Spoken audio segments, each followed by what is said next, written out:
Face aux manifestations post-électorales qui font rage au Mozambique, l'Afrique du Sud a renforcé le maintien de l'ordre à la frontière de Lebombo. Un communiqué publié dimanche 29 décembre 2024 par le système d'information et de communication du gouvernement révèle l'information. Le gouvernement sud-africain a exprimé son inquiétude face aux manifestations qui se déroulent dans certaines régions du Mozambique, ainsi qu'aux informations faisant état de détenus évadés d'une prison de sécurité maximale. Le gouvernement sud-africain a déclaré qu'il restait déterminé à assurer la sécurité de ses citoyens et à maintenir la stabilité régionale.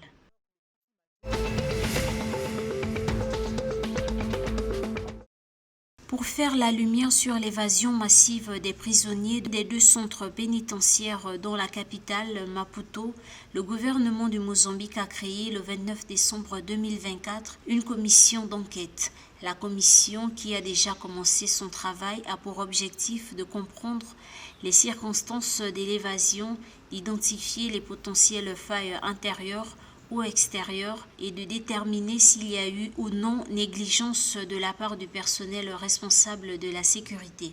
Rappelons que 1534 détenus se sont évadés de la prison centrale et de la prison de sécurité maximale de Machava le 25 décembre 2024.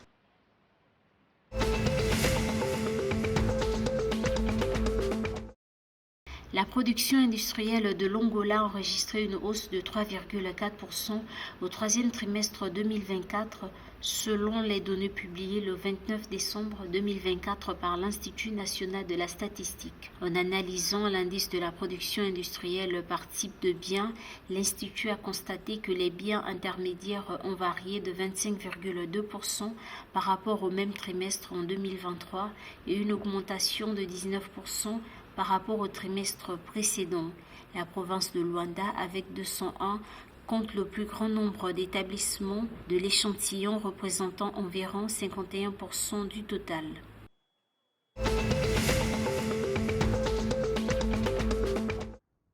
Le gouvernement zimbabwéen a apporté une réponse efficace à la sécheresse actuelle aggravée par le phénomène El Niño et le changement climatique, a déclaré le 29 décembre 2024 le ministre de l'Agriculture, Anxious Masuka. Selon le ministre, il n'y a pas eu de file d'attente ni de hausse de prix des denrées alimentaires comme cela avait été le cas lors d'autres années de sécheresse.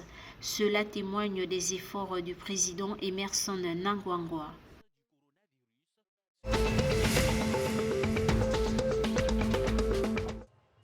Selon le classement FIFA de décembre 2024, l'équipe nationale de football du Zimbabwe est classée à la 121e place mondiale et à la 33e place en Afrique. Les Warriors ont débuté l'année avec un score de 124, ce qui signifie qu'ils n'ont fait que 3 pas en avant. Le Zimbabwe a plongé hors du top 100 en octobre 2014 et depuis lors, il n'a pas réussi à relever malgré sa qualification pour 4 finales de la Coupe d'Afrique des Nations au cours de cette période.